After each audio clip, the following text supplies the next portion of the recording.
Empezamos el estudio de este miércoles 24, dando gracias al Señor por su palabra. Vamos a leer primero el texto y luego vamos a darle el título del texto. Buscamos en Romanos capítulo 8, del verso 28 al 39. Vamos a leer el texto completo para el estudio de hoy, pero vamos a concentrarnos en los últimos textos. Leemos. Romanos 8, verso 28, más que vencedores. Y sabemos que a los que aman a Dios, todas las cosas les ayudan a bien. Esto es, a los que conforme a su propósito son llamados. Porque a los que antes conoció, también los predestinó, para que fuesen hechos conforme a la imagen de su Hijo, para que Él sea el primogénito entre muchos hermanos. Y a los que predestinó, a estos también llamó, y a los que llamó, a estos también justificó, y a los que justificó, a estos también glorificó. ¿Qué pues diremos a esto? Si Dios es por nosotros, ¿quién contra nosotros? Él no escatimó ni a su propio Hijo, sino que lo entregó por todos nosotros. ¿Cómo no nos dará también Él todas las cosas? ¿Quién acusará a los escogidos de Dios? Dios es el que justifica. ¿Quién es el que condenará?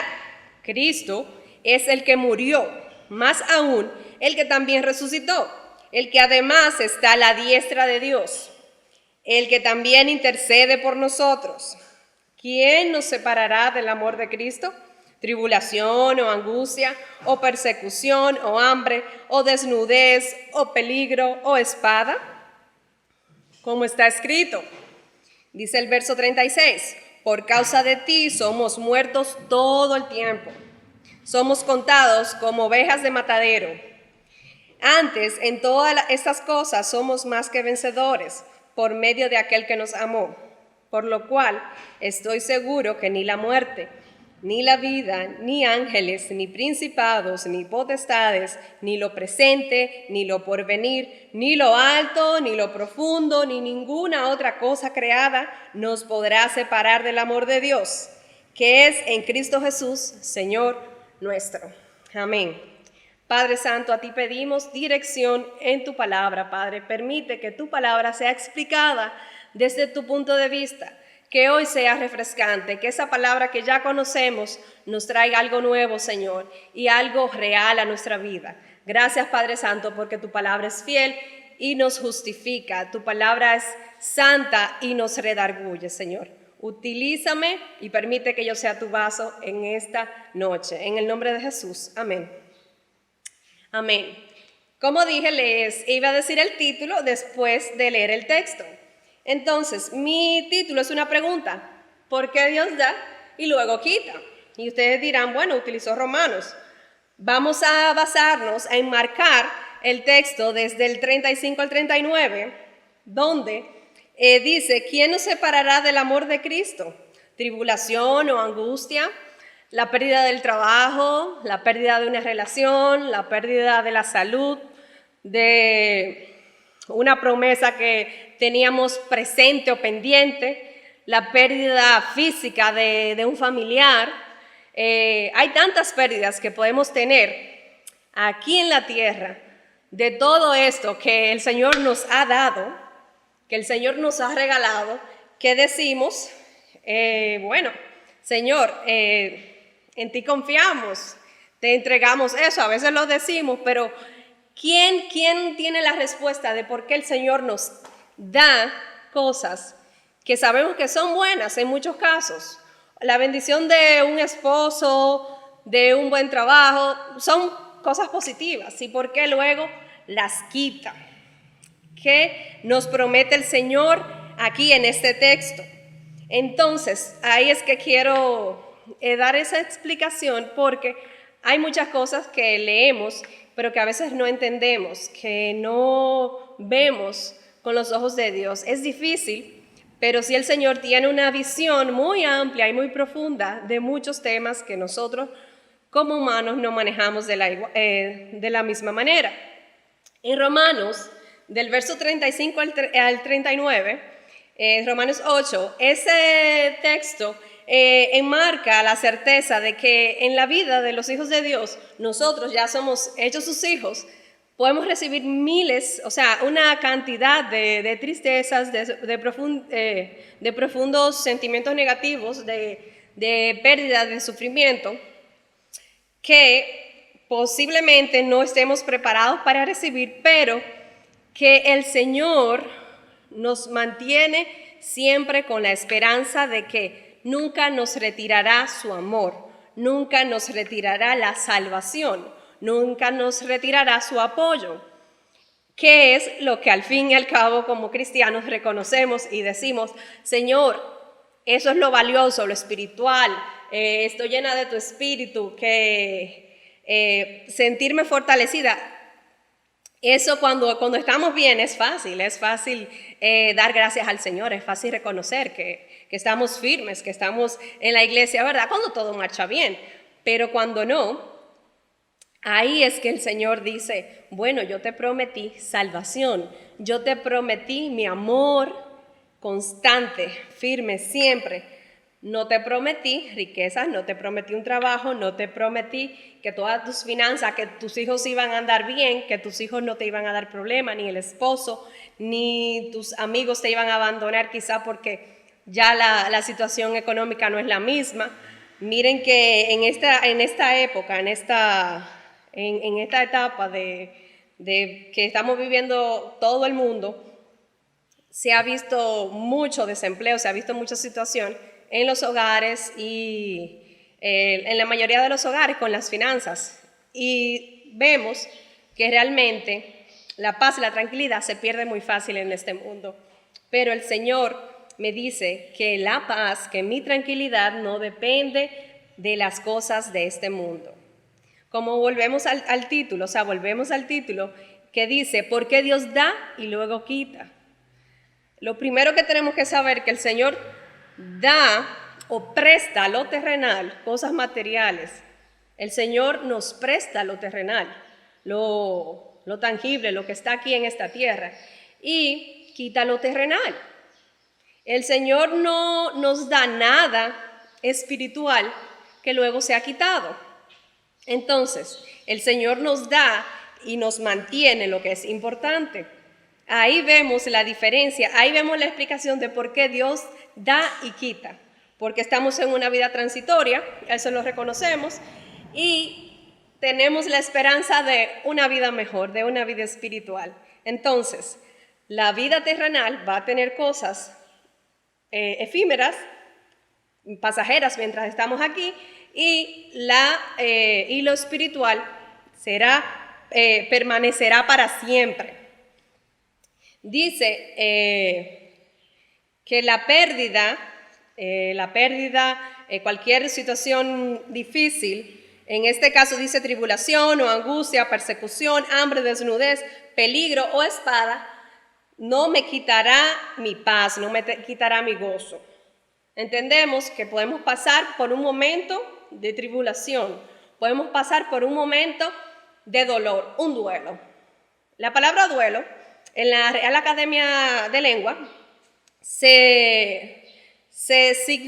significado el primer significado, el más básico, es que es un proceso de aceptación o es una transición para pasar a otra etapa.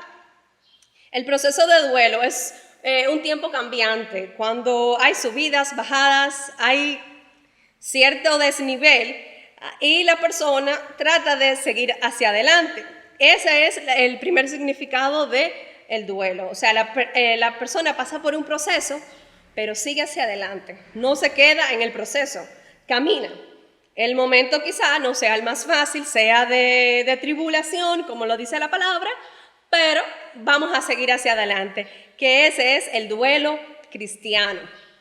Y el duelo que debería ser el duelo sano y normal.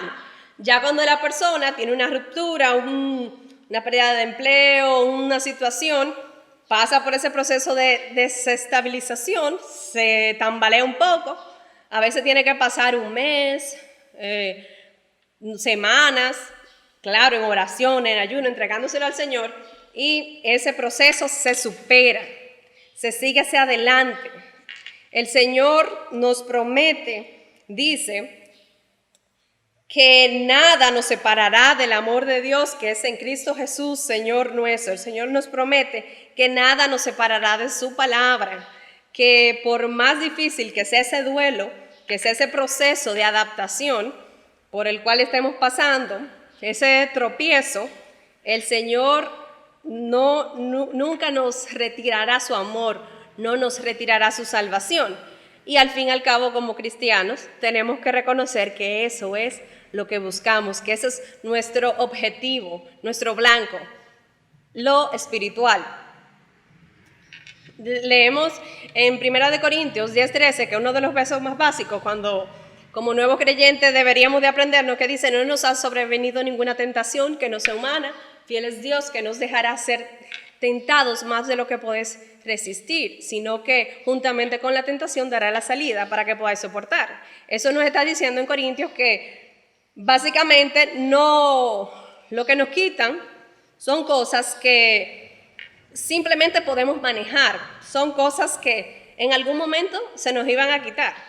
Hoy tenemos a nuestro papá y nuestra mamá con bien, tenemos los hijos, todo en orden, pero el día que nos son quitados, ya entendemos y sabemos que es parte de un proceso de adaptación. Muchas veces, para ser mejores, más maduros, entender el significado de la vida.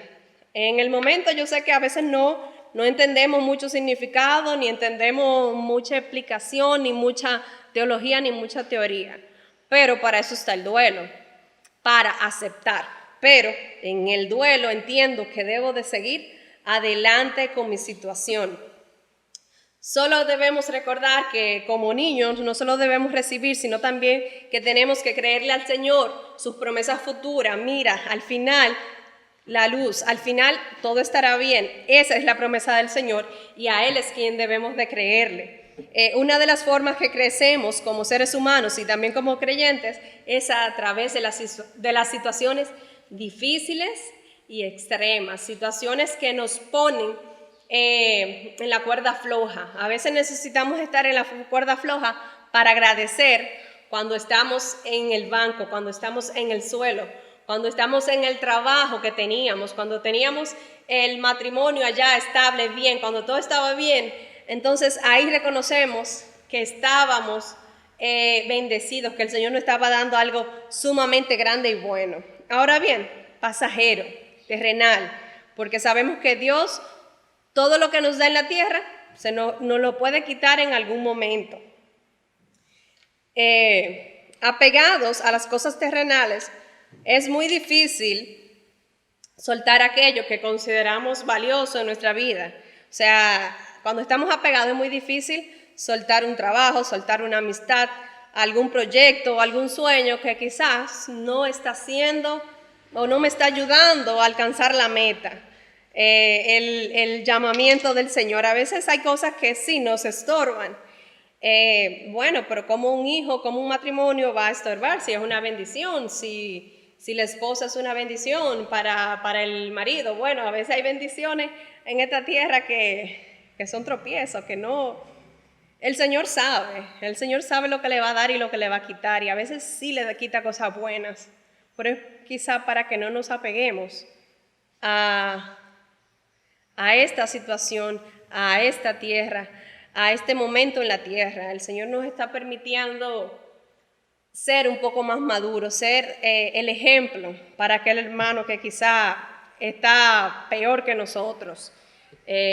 Para el hermano que está atravesando una situación, a veces nuestra situación es el ejemplo para ellos poder levantarse y seguir adelante.